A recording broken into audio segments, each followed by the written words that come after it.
Assalamualaikum warahmatullahi wabarakatuh. Sudah siap belajar matematika? Meskipun pandemi ini belum juga berakhir, tetap semangat dalam meraih cita-cita. Pada pertemuan kali ini, kita akan membahas tentang perpangkatan dan bentuk akar. Yang pertama, bilangan berpangkat. Bentuk umum dari bilangan berpangkat yaitu A pangkat N. Itu artinya A kali A kali A sampai N kali. Jadi bukan A kali N, tapi A-nya berulang-ulang sampai N kali. A pangkat N ini terdiri dari dua komponen. Yang pertama A itu disebut bilangan pokok atau basis, dan N disebut pangkat atau eksponen. Nah, sebenarnya bilangan bulat yang kita pelajari itu seperti 1, 2, 3, dan seterusnya itu sebenarnya bilangan berpangkat. Hanya saja pangkatnya itu tidak ditulis, artinya pangkatnya itu 1. Jadi sebenarnya 2 itu bisa dibentuk menjadi 2 pangkat 1. Kemudian bilangan berpangkat ini ada 3. Yang pertama, bilangan berpangkat bulat positif. Jadi misalkan contohnya 3 pangkat 4, itu bukan 3 kali 4, bukan 12, tetapi 3 pangkat 4 sama dengan 3 kali 3 kali 3 kali 3 sampai 4 kali. Kemudian yang B, setengah pangkat 2, artinya setengah kali setengah. Nah, sekarang bedakan ketika negatifnya di situ di dalam kurung dan di luar kurung. Jadi, ketika negatifnya itu di dalam kurung di sini, itu negatif 0,2 dikali negatif 0,2. Jadi negatifnya itu juga dipangkatkan.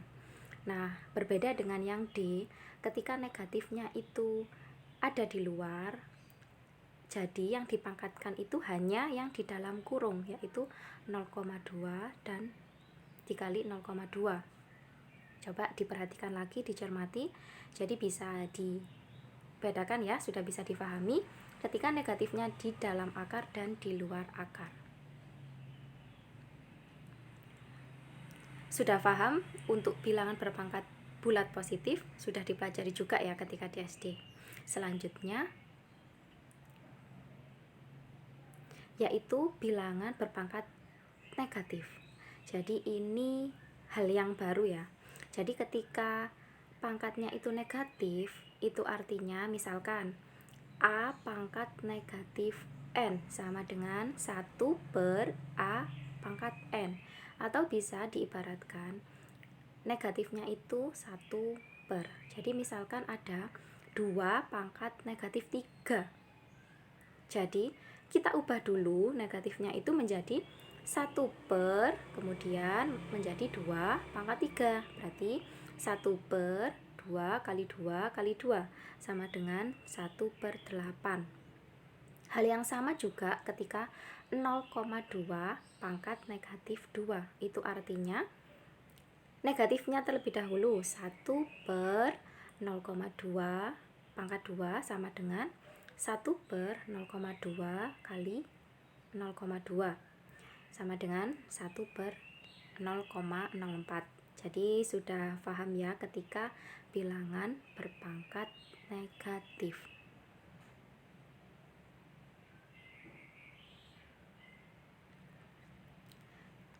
Selanjutnya yaitu ketika suatu bilangan berpangkat 0. Jadi berapapun suatu bilangan ketika dipangkatkan 0 itu sama dengan 1. Dengan A itu tidak boleh sama dengan 0. Jadi misalkan 10 pangkat 0, 1. 1 per 99 pangkat 0, 1. 10.000 pangkat 0, 1.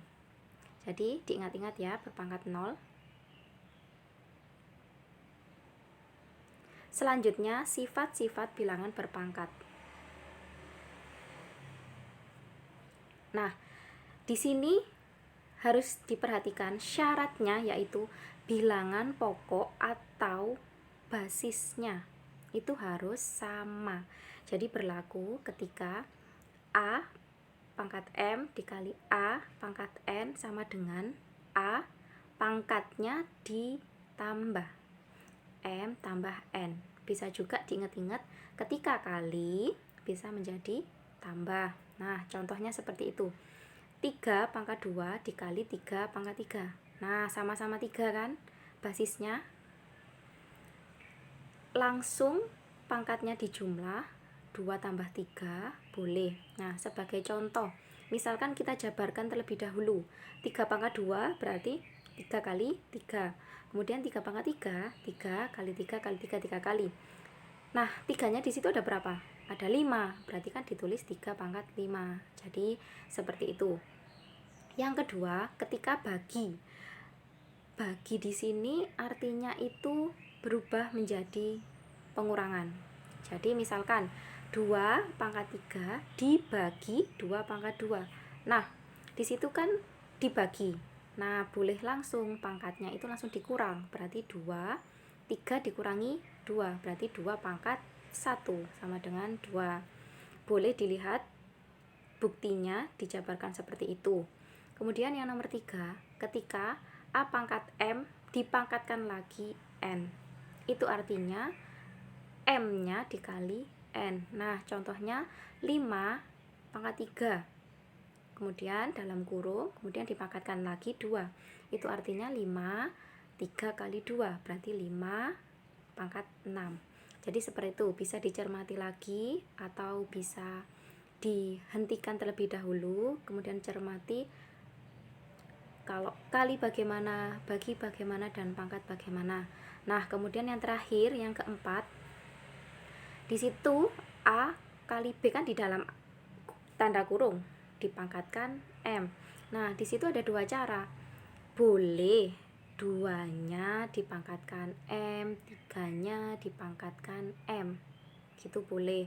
Atau dihitung kali dulu kemudian dipangkatkan. Coba dicermati. Cara yang pertama yaitu bisa dikatakan dipecah ya. Jadi 2 pangkat 2, 3 pangkat 2. Ketika dihitung ditemukan 36. Nah, cara yang kedua, 2 kali 3 dikalikan dulu berapa? 6. Baru dipangkatkan 2 sama dengan 36. Hasilnya kan sama. Nah, apakah sampai di sini ada yang ditanyakan tentang bilangan berpangkat? Silahkan ditanyakan jika ada yang masih bingung.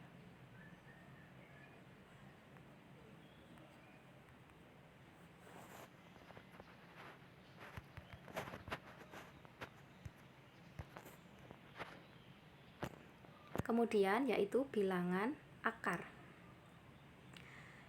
Bilangan akar di sini contohnya akar 3.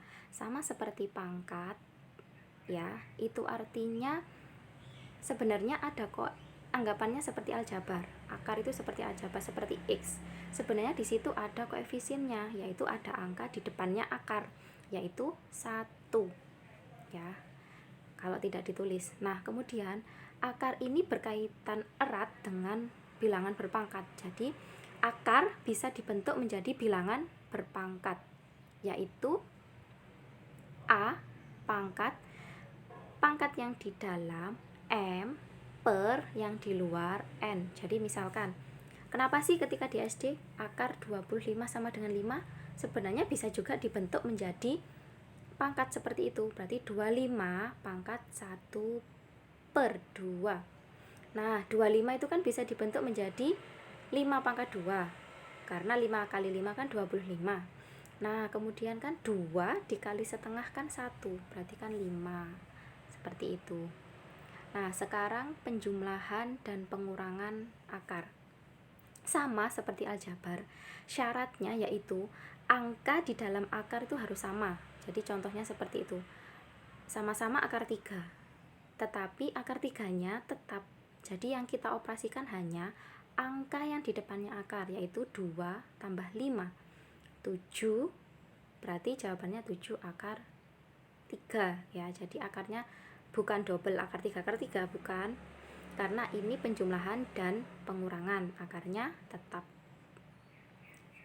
Kemudian ketika perkalian dan pembagian, kalau perkalian caranya bisa angka yang di depan akar dikali angka di depan akar, kemudian yang di dalam akar dikali di dalam akar. Jadi contohnya seperti itu, 2 akar 3 dikali 5 akar 3. Di sini kebetulan sama ya, misalkan berbeda pun tidak apa-apa. Jadi misalkan 2 kali 5, angka yang di luar, sama dengan 10.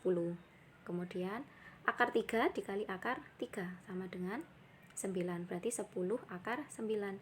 Akar 9 itu berapa? Berapa dikali berapa jadi 9, yaitu 3, berarti 10 kali 3 sama dengan 30. Sudah paham perkalian dan pembagian? Bisa diperhatikan lagi, bisa dihentikan dulu videonya.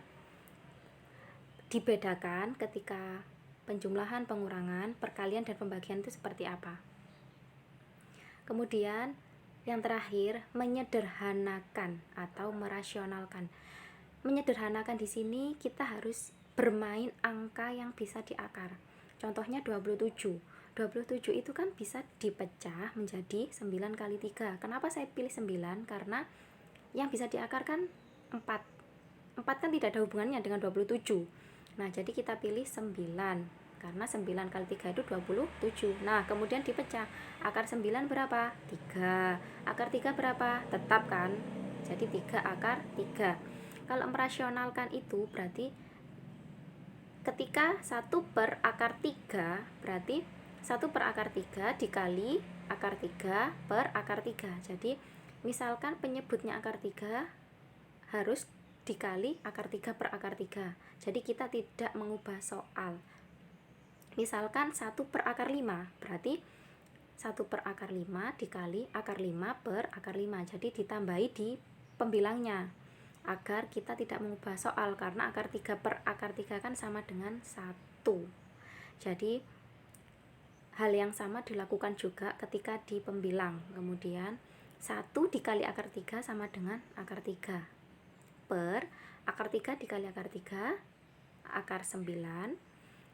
Akar 9 itu adalah 3, berarti jawabannya akar 3 per 3.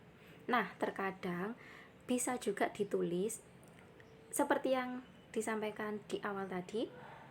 Sebenarnya angka di dalam akar itu kan ada, yaitu 1. Berarti bisa juga ditulis 1 per 3 akar 3.